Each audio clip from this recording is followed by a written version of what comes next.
ఈరోజు రాహుల్ గాంధీ గారి పుట్టినరోజు. ఈ సందర్భంగా మేమే కాదు, రాష్ట్ర వ్యాప్తంగా దేశవ్యాప్తంగా కూడా రాహుల్ గాంధీ గారి పుట్టినరోజు చాలా సంతోషంగా జరుపుకోవడం జరుగుతుంది.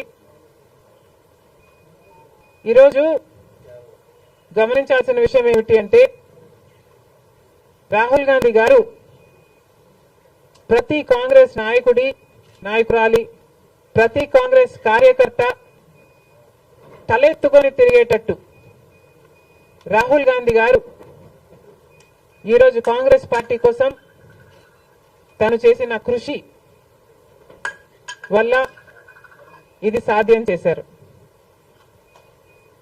రాహుల్ గాంధీ గారు తన ఫైటింగ్ స్పిరిట్ తో ఎన్ని అవమానాలు వచ్చినా ధైర్యంగా ఎదుర్కొని ఈ సుదీర్ఘ ప్రయాణంలో తను ఎంతటి ఫైటరో నిరూపించుకున్నారు. ప్రజలతో తాను మమేకమైన విధానం అయితేనేమి, సమస్యల పట్ల తాను స్పందించిన విధానం అయితేనేమి, ఇవన్నీ కూడా దేశంలోని ప్రజలందరూ గమనించారు. కాబట్టి ఈరోజు కాంగ్రెస్ పార్టీకి దేశవ్యాప్తంగా ఇంత పెద్ద పీట వేయడం జరిగింది. రాహుల్ గాంధీ గారు చేసిన పాదయాత్ర ఐక్యతను పెంచడానికి, సోదర భావాన్ని పెంపొందించడానికి, న్యాయం కోసం తను చేసిన పాదయాత్ర, సుదీర్ఘమైన పాదయాత్ర ఎంతో మంది గుండెల్లో కాంగ్రెస్ పార్టీ పట్ల ఆదరణ, గౌరవాన్ని పెంచింది. రాహుల్ గాంధీ గారు తాను చేసిన కష్టం వల్ల ఈరోజు కాంగ్రెస్ పార్టీకి ఇంత లాభం చేకూర్చారు అని ప్రతి కాంగ్రెస్ కార్యకర్త తలెత్తుకొని గర్వంగా చెప్పుకోగలం.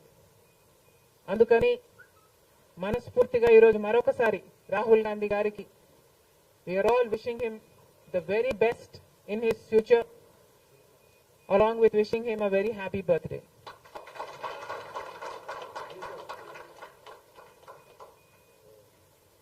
अब की बार 400 पार అంది బీజేపీ పార్టీ. అలాంటి పార్టీ కూడా ఈరోజు చిటికలు పడేటట్టు చేయగలిగింది రాహుల్ గాంధీ గారు, ఇండియా బ్లాక్. అందుకు గాను దేశ ప్రజలందరూ కూడా రాహుల్ గాంధీ గారిని అభినందించక తప్పదు. బీజేపీ పార్టీ ఒక మతతత్వ పార్టీ అని మతం పేరుతో చిచ్చు పెట్టడం, ఆ మంటలో చలి కాచుకోవడం బీజేపీ చేస్తున్న రాజకీయాలని మణిపూర్ ఘటన ద్వారా రుజువు అయింది. కాబట్టి బీజేపీ చేస్తున్న పొరపాట్లన్నీ ప్రజలు గమనించారు. కాబట్టి ప్రభుత్వానికి చెందిన ఆస్తులైతేనేమి వాళ్ళ బినామీలకు కట్టే ప్రయత్నం చేస్తున్నారు. కాబట్టి ఈరోజు బీజేపీ చేస్తున్న అరాచక పాలన వల్లనే ఈరోజు బీజేపీ పార్టీకి మెజారిటీ తగ్గడానికి కారణం. ఇంకొంచెం ఉంటే ఆల్మోస్ట్ బీజేపీ పార్టీ అసలు ప్రభుత్వమే ఏర్పాటు చేయలేని స్థితికి ఈరోజు బీజేపీ పార్టీ దిగజారిపోయింది. ఇలాంటి ప్రభుత్వం ఎన్ని రోజులు ఉంటుందో చెప్పలేని పరిస్థితి ఈరోజు ఉంది. కేంద్రంలో బీజేపీ పార్టీ అధికారంలో ఉంది అన్న మాటే తప్ప పవర్ మాత్రం ఈరోజు బీజేపీ చేతిలో లేకుండా పోయింది. ఎందుకంటే ఈరోజు బీజేపీ పార్టీ వాళ్ళ స్ట్రెంగ్త్ కోసం ఇతరుల మీద డిపెండ్ అయ్యే పరిస్థితి ఈరోజు బీజేపీ పార్టీకి కల్పించడంలో కాంగ్రెస్ పార్టీ, రాహుల్ గాంధీ గారు, ఇండియా బ్లాక్ సక్సెస్ అయ్యారు. దేశవ్యాప్తంగా ఇది పరిస్థితి అయితే ఇక రాష్ట్రంలో చంద్రబాబు గారు కూటమి పవన్ కళ్యాణ్ గారు బీజేపీతో కలిసి ఇక్కడ ప్రభుత్వం ఫామ్ చేయడం జరిగింది. ఈసారి జరిగిన ఎన్నికలు రాష్ట్రంలో చాలా విచిత్రంగా, అన్ప్రిడిక్టబుల్ గా, అన్ప్రెసిడెంటెడ్ గా ఈ ఎన్నికలు నిలిచాయి. కారణం ఏమిటి అంటే ప్రజలు చాలా డిసిసివ్ గా ఒక నిర్ణయం తీసుకున్నారు. మాకు మార్పు కావాలి అన్న నిర్ణయం ప్రజలు తీసుకున్నారు కాబట్టే ఈ ఎన్నికలు ఒకే డిసిషన్ మీద ఆధారపడి జరిగిన ఎన్నికలు. For Jagan, against Jagan. ఇది ఒకటే డిసిషన్ గా ఈ ఎన్నికలు నిలిచాయి. For Jagan or against Jagan. Against Jagan అన్న మార్పు కావాలి అన్న ఈ గట్టి డిసిషన్ ప్రజలు తీసుకున్నారు కాబట్టి ఈరోజు వాళ్ళ ఓటు వేస్ట్ కాకూడదు అన్నట్టుగా చాలా డిసిసివ్ గా they voted with a vengeance for change. ఇది అవునన్నా కాదన్నా ఇది వాస్తవం. కేవలం అంత గట్టి నిర్ణయం ప్రజలు తీసుకుని మార్పు కావాలి అన్న అంత గట్టి డిసిజన్ తీసుకున్నారు కాబట్టి ఇన్ ద ప్రాసెస్ ఈరోజు కాంగ్రెస్ పార్టీ కూడా అనుకున్న మేరకు పర్ఫామ్ చేయలేకపోయింది. కాంగ్రెస్ పార్టీ కూడా కేవలం నెల రోజుల ముందు సర్వే చేస్తే Congress party vote share between 6 to 7% ఉంది. దాన్ని మేము కష్టపడి పనిచేస్తే నేనే స్వయంగా 64 కాన్స్టిట్యుయెన్సీల్లో క్యాంపెయిన్ చేయడం కూడా జరిగింది. వీటన్నిటితో కనీసం 8% దాటుతుంది అని కాంగ్రెస్ పార్టీ ధీమాగా ఉంటే అది కూడా జరగలేదు. కారణం ఏమిటి అంటే ప్రజలు చాలా డిసిసివ్ గా వాళ్ళ ఓటు వేస్ట్ కాకూడదు, ప్రభుత్వం ఎలాగైనా మారాలి, మేము మార్చాలి అన్న డిసిషన్ తీసుకున్నారు కాబట్టి ప్రజలు కాంగ్రెస్ పార్టీకి కూడా ఓటు వేయడానికి ఆలోచన చేయడం జరిగింది. ఏది ఏమైనా కాంగ్రెస్ పార్టీ ప్రజల గుండెల్లో స్థానం సంపాదించుకోవడం మొదలుపెట్టింది. ఇది ఇలాగే అంచెలంచెలుగా పెరుగుతూ పోతుంది. రాహుల్ గాంధీ గారి నాయకత్వంలో మేమందరం కూడా కష్టపడి పనిచేయడానికి సిద్ధంగా ఉన్నాం. అటు కేంద్రంలోనైనా ఇటు రాష్ట్రంలోనైనా కాంగ్రెస్ పార్టీకి మంచి భవిష్యత్తు ఉంటుందని 2029 కల్లా మేము ఒక మంచి పొజిషన్లోకి రాగలమని నమ్మకం మా అందరికీ ఉంది. ఈరోజు చంద్రబాబు గారు ముఖ్యమంత్రి ప్రజల తీర్పును గౌరవిస్తూ ఆయనకు మరొకసారి శుభాకాంక్షలు తెలియజేస్తుంది కాంగ్రెస్ పార్టీ. అలాగే చంద్రబాబు గారికి మరొకసారి గుర్తు చేస్తుంది కాంగ్రెస్ పార్టీ మన రాష్ట్రానికి రావాల్సిన ప్రత్యేక హోదా. ప్రత్యేక హోదా అన్నది ఆంధ్ర రాష్ట్ర ప్రజల ఊపిరి. 10 సంవత్సరాలుగా మోడీ గారు, బీజేపీ పార్టీ ప్రత్యేక హోదా విషయంలో ఆంధ్ర రాష్ట్రాన్ని, ఆంధ్ర ప్రజలను మోసమే చేశారు. 10 సంవత్సరాల క్రితము ఎలక్షన్లకు ముందు మోడీ గారు వచ్చినప్పుడు 10 సంవత్సరాలు ప్రత్యేక హోదా ఇస్తాము అని తిరుపతిలో మాట ఇవ్వడం జరిగింది మోడీ గారు. అప్పుడు చంద్రబాబు గారు చెప్పిన మాట 10 సంవత్సరాలు సరిపోదు, 15 సంవత్సరాలు కావాలి అన్నారు అదే సభలో. కానీ 10 సంవత్సరాలు గడిచిపోయినా కూడా ఈ రోజు వరకు కూడా బీజేపీ పార్టీ ఆ మాటను నిలబెట్టుకోలేదు. కానీ ఇప్పుడు చంద్రబాబు గారు మద్దతు ఇస్తున్నారు కాబట్టి బీజేపీ పార్టీ అధికారంలో నిలబడింది. ఈ విషయం మోడీ గారు గుర్తుపెట్టుకోవాలి. ఎందుకంటే ఈరోజు ఆంధ్ర రాష్ట్ర ప్రజల ఎన్నుకున్న ఎంపీలు కనుక బీజేపీ పార్టీకి చంద్రబాబు గారు మద్దతు ఇవ్వకపోయి ఉంటే అసలు బీజేపీ పార్టీ అధికారంలో ఉండే ప్రసక్తే లేదు. ఈరోజు బీజేపీ పార్టీ అధికారంలో ఉంది అంటే దానికి కారణం ఆంధ్ర రాష్ట్ర ప్రజలు అని మోడీ ఇప్పటికైనా గమనించాలి. చంద్రబాబు గారికి మరొకసారి గుర్తు చేస్తున్నాం, చంద్రబాబు గారు బీజేపీ పార్టీతో ఎలక్షన్లకు ముందు పొత్తు పెట్టుకుంటున్నప్పుడే కాంగ్రెస్ పార్టీ పదే పదే చెప్పడం జరిగింది, ఒక్క మాట అయినా తీసుకోకుండా, కండిషనల్ సపోర్ట్ అయినా మీరు ఎక్స్టెండ్ చేయకుండా, మీరు బేషరతుగా స్పెషల్ స్టేటస్ అన్న కండిషన్ పెట్టకుండానే మీరు బీజేపీ పార్టీకి ఎందుకు అలయన్స్ పెట్టుకున్నారు చంద్రబాబు గారు అని అప్పుడు ప్రశ్నించడం జరిగింది. ఇప్పుడు మళ్ళీ బీజేపీ పార్టీ చంద్రబాబు గారిని డిమాండ్ చేస్తుంది. ఇప్పుడు మళ్ళీ కాంగ్రెస్ పార్టీ చంద్రబాబు గారిని డిమాండ్ చేస్తుంది. బికాస్ మీరిచ్చిన ఎంపీల వల్ల ఆంధ్ర రాష్ట్ర ప్రజలు ఎన్నికైన ఎంపీలను మీరు బీజేపీ పార్టీకి ఇచ్చారు కాబట్టి, ఈరోజు బీజేపీ పార్టీ అధికారంలో ఉంది కాబట్టి చంద్రబాబు గారు ఈ విషయాన్ని గుర్తుపెట్టుకొని ఇప్పటికైనా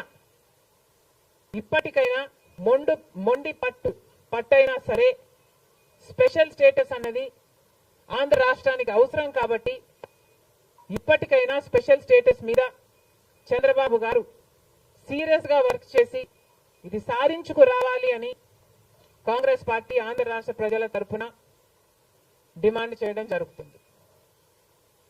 ఒక స్పెషల్ స్టేటసే కాదు, పోలవరం ప్రాజెక్టు కూడా ఉంది. పోలవరం ప్రాజెక్టుకు చంద్రబాబు గారు 2 రోజుల క్రితం వెళ్లడం జరిగింది. నిజానికి పోలవరం ప్రాజెక్టు రాజశేఖర రెడ్డి గారి ఆలోచన.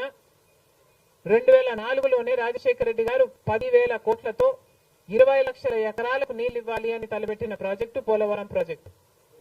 రాజశేఖర రెడ్డి గారి హయాంలోనే కుడి ఎడమ కాలువలు పూర్తి చేయడం జరిగింది.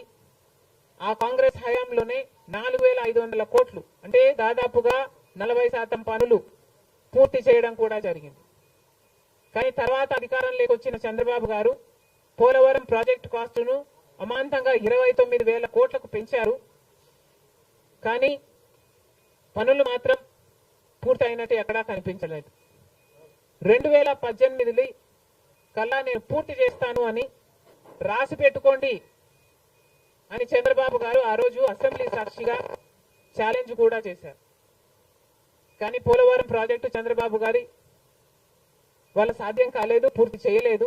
ఆ తర్వాత అధికారంలోకి వచ్చిన జగన్మోహన్ రెడ్డి గారు పోలవరం ప్రాజెక్టుని మళ్ళీ రివర్స్ టెండరింగ్ అంటూ మొదలుపెట్టి 55,000 కోట్ల రూపాయలకు దాన్ని ప్రాజెక్టు కాస్టును పెంచారు. తీరా చూస్తే ఏ పని జరగలేదు. ఇప్పటికైనా చంద్రబాబు గారు చెప్తున్న మాట ఏమిటి అంటే 75% పనులు మా హయాంలోనే పూర్తయ్యాయి, 25% పనులు మిగులున్నాయి, నేను పూర్తి చేస్తాను అని చెప్పడం జరిగింది మొన్న చంద్రబాబు గారు. చంద్రబాబు గారిని కాంగ్రెస్ పార్టీ ప్రశ్నిస్తుంది, మరి 25% పనులు మాత్రమే మిగులుంటే 4 సంవత్సరాలు పడుతుంది అని మీరు ఎందుకు చెప్పారో చంద్రబాబు గారు సమాధానం చెప్పాలి. పోలవరం ప్రాజెక్టు మీద ప్రజలకు క్లారిటీ లేదు కాబట్టి పోలవరం ప్రాజెక్టు మీద ఒక వైట్ పేపర్ మీరు రిలీజ్ చేయండి. దాంట్లో అసలు పోలవరం పరిస్థితి ఏమిటి, దాని డిజైనింగ్ దగ్గర నుంచి మొదలు పెడితే అసలు దాని ప్రస్తుత పరిస్థితి ఏమిటి, మీరున్న 5 సంవత్సరాల అధికారంలో ఉన్నప్పుడు ఏం చేశారు, తర్వాత జగన్మోహన్ రెడ్డి గారు ఏం చేశారు, ఇప్పుడు ఏమి చేయాలి, ఎగ్జిక్యూషన్ కథ ఏమిటి, అన్నిటి మీద చేస్తుంది. ఇదే కాకుండా రాష్ట్రంలో ఎన్నో సమస్యలు ఉన్నాయి. ఏపీ రీఆర్గనైజేషన్ యాక్ట్ లో మనం తెచ్చుకోవాల్సింది, సాధించుకోవాల్సింది ఎన్నో ఉన్నాయి. అవన్నీ కూడా క్యాపిటల్ సిటీ అయితేనేమి, పోర్ట్లు అయితేనేమి, కడపలో స్టీల్ ఫ్యాక్టరీ అయితేనేమి, వీటన్నిటి మీద చంద్రబాబు గారు పని చేయాల్సి ఉంటుంది. మన రాష్ట్రంలో ఎక్కడా లేని విధంగా 50 లక్షల మంది బిడ్డలు ఉద్యోగాలు లేకుండా ఉన్నారు. ఇవన్నీ దృష్టిలో పెట్టుకొని చంద్రబాబు గారు ప్రజలకు ఒక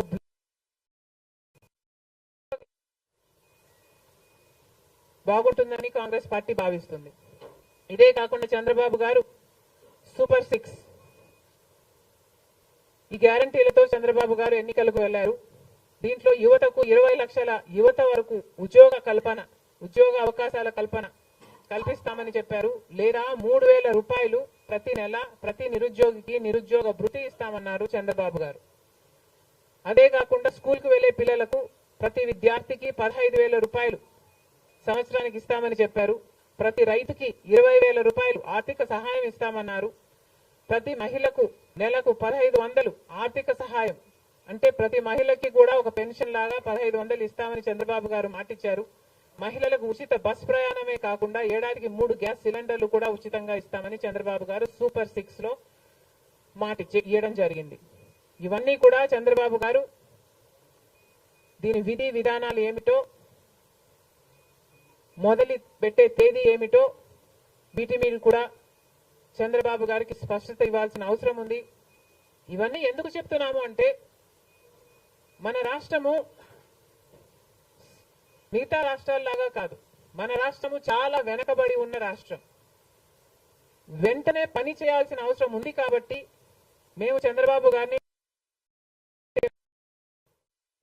మన రాష్ట్రము ఒక స్పెషల్ చైల్డ్ కి కావాల్సిన నీడ్స్ మన రాష్ట్రానికి ఉన్నాయి కాబట్టి కనీసం మీరు ఇప్పుడే గెలిచారు, ఆ విషయం మాకు కూడా తెలుసు.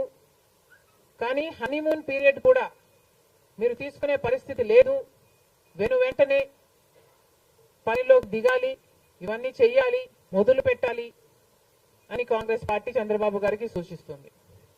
అంతేకాదు కాంగ్రెస్ పార్టీ తరఫున మేమందరం కూడా ప్రజల పక్షాన నిలబడుతూనే ఉంటాం. ప్రత్యేక హోదా గురించి అయితేనేమి, ఆంధ్ర రాష్ట్ర బిడ్డల భవిష్యత్తు గురించి అయితేనేమి కొట్లాడు వైఫల్యాలను ఎత్తి చూపుతూనే ఉంటాం.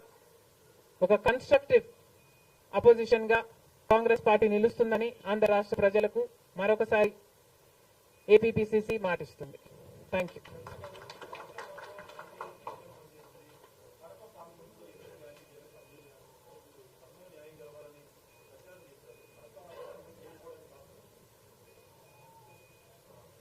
Kadapa situation is a different situation because కడపలో ఎంపీ ఉన్నాడు, ఎమ్మెల్యే ఉన్నాడు, అధికార పక్షం. అక్కడున్న ప్రజలు భయభ్రాంతులు గురై బ్రతుకుతున్న ప్రజలు. ప్రభుత్వానికి వ్యతిరేకంగా అంటే యువజన శ్రామిక రైతు పార్టీకి వ్యతిరేకంగా పనిచేస్తే, ఓటేస్తామని తెలిస్తే మాకొచ్చే స్కీములు పోతాయి, అవి కాకుండా మా మీద కేసులు పెడతారు, దాడులు చేస్తారు అన్న భయం కూడా ప్రజలలో ఉంది. ఓటుకి 3,500 రూపాయల నుంచి ఇవ్వడం జరిగింది. విచ్చలవిడిగా డబ్బులు ఖర్చు పెట్టారు, డబ్బులు పని చేయకపోతే బెదిరించారు, లేకపోతే కేసులు పెడతామని, స్కీములు తీసేస్తామని, ఇలాంటి ఎన్నో ప్రలోభాలకు కడప ప్రజలు గురయ్యారు. ఇవన్నీ కూడా పనిచేశాయి. నేను కడపలో గెలవకపోవడానికి కారణం టైం అనే నేను అనుకుంటున్నాను. బికాస్ నేను కడపలో తిరిగింది కేవలం 14 రోజులు మాత్రమే. 14 రోజులు క్యాంపెయిన్ చేశాము, మిగతా టైం స్టేట్ వైడ్ క్యాంపెయిన్ చేశాము. మేము 14 రోజులు ఎంత కష్టపడినా కూడా we were not able to cover most of the geographical area. చాలా మటుకు రూరల్ ప్రాంతాలలో కనీసం రాజశేఖర రెడ్డి బిడ్డ పోటీ చేస్తుంది అన్న విషయం కూడా చాలా మందికి తెలియలేదు. మేము పోటీ చేసింది కూడా ఎలాగైనా సరే మళ్ళీ హంతకులు, హత్య చేపించిన వాళ్ళు చట్టసభలకు వెళ్ళకూడదు అని ఉద్దేశంతో మాత్రమే పోటీ చేయడం జరిగింది. సరే, అది జరగకపోయి ఉండొచ్చు, కానీ ప్రజల కంటే పైనున్నది దేవుడు. ఐఎమ్ వెరీ ష్యూర్ వాళ్ళ పాపం పండుతుంది, పండే రోజు కోసం దేవుడు కూడా ఎదురు చూస్తున్నాడని నా అభిప్రాయం.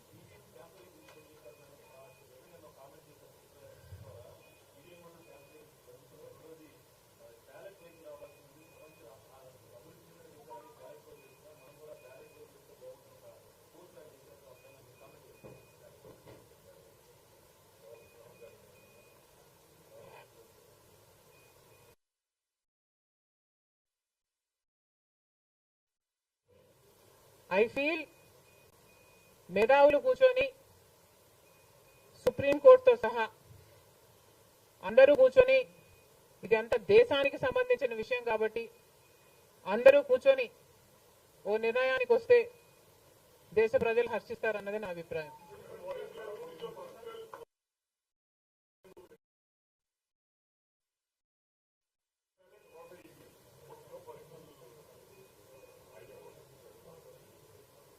How does it matter what I think personally? Exactly. The reason I want Supreme Court to be involved is because I don't know the entire positives and the negatives of it. So there should be intellectuals, there should be the best of the judicial sitting and discussing over it and see the pros and the cons of it and then come to a decision is what I think. Because as of now, I do not have the entire information of the whole topic.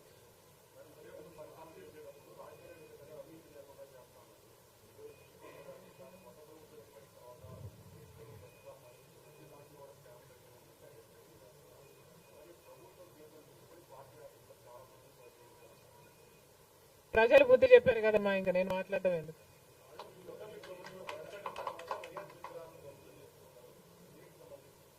ఇది చాలా దారుణం, ఇది చాలా దారుణం.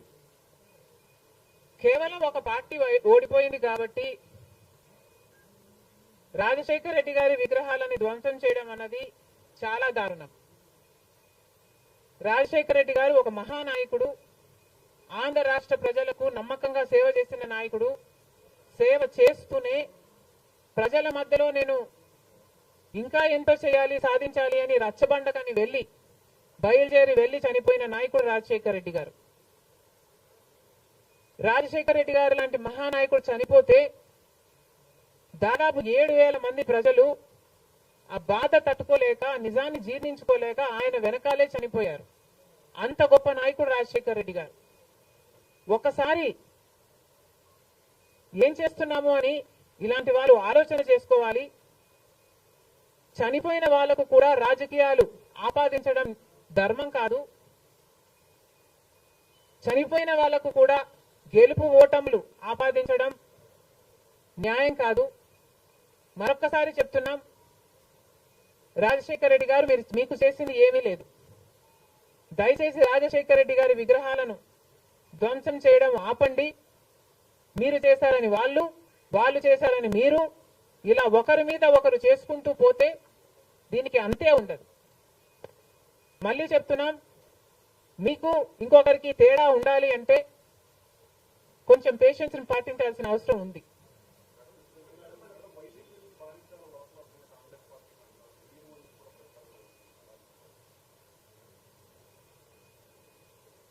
Eventually పిల్ల కాలువలన్నీ సముద్రంలో కలవాల్సిందే.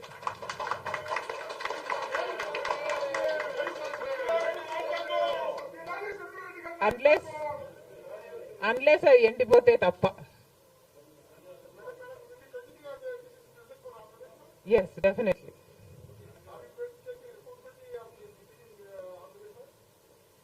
There is no taking the responsibility of anything in Andhra Pradesh, because in Andhra Pradesh, Congress is the only party that has stood by the people and has fought for the special status.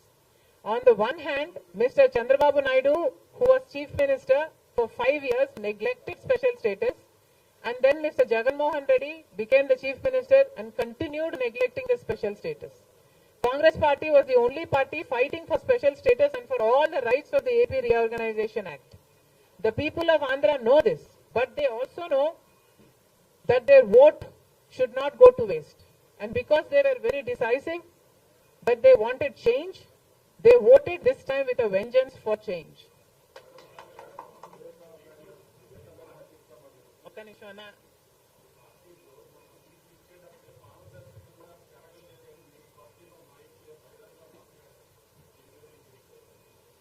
Congress party ఒక జాతీయ party. Congress పార్టీలో ఏ నిర్ణయం తీసుకున్నా కాంగ్రెస్ పార్టీలో ఒక individual తీసుకునే పరిస్థితి ఉండదు. కాంగ్రెస్ పార్టీలో ఏ నిర్ణయం తీసుకున్నా దానికి ఒక కమిటీ ఉంటుంది, ఒక పద్ధతి ఉంటుంది. ఆ నిర్ణయం ప్రకారమే సీట్లు ఇవ్వడం కూడా జరిగింది. మిగతా వాళ్ళు అంటారా, వాళ్ళు చేసే చిల్లర అలిగేషన్లకు నేను సమాధానం చెప్పాల్సిన అవసరం ఉంది అని, నేను సంజాయిషి ఇవ్వాల్సిన అవసరం ఉంది అని నేను అనుకోవటం లేదు. Indiscipline will not be tolerated by the Congress party and severe action will also be taken against those who resort to indiscipline.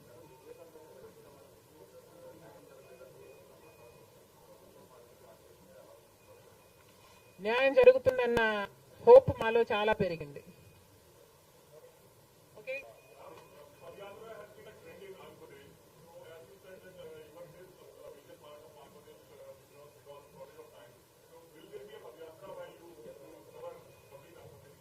Never say never, nothing is impossible.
Ready,